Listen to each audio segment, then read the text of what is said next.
এটা অসমীয়াত কবিতা লিখিছো ডিব্ৰুগড়ক লৈ আপোনালোকে শুনি ল'ব।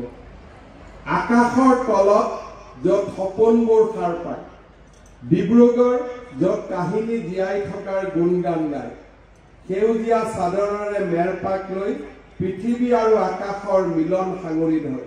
ব্ৰহ্মপুত্ৰ ইয়াতে গভীৰ আৰু বিস্তৃত, কটক কাহিনী শুনাই সম্প্ৰীত।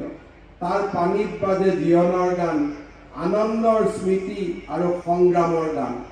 চাহৰ বাগিচা, সেউজীয়া মখমলৰ আচল, প্ৰকৃতিয়ে যেন ইয়াতে ঢালে সজীৱ চহকী ৰঙৰ তল। প্ৰতি পাতত আছে পৰিশ্ৰমৰ কাহিনী, হাতত স্পৰ্শত সৃষ্টি হয় সৌন্দৰ্যৰ মণি। অ' ডিব্ৰুগড় শান্ত আৰু মহান, অসমৰ মাটিৰ এটি অমূল্য ৰতন।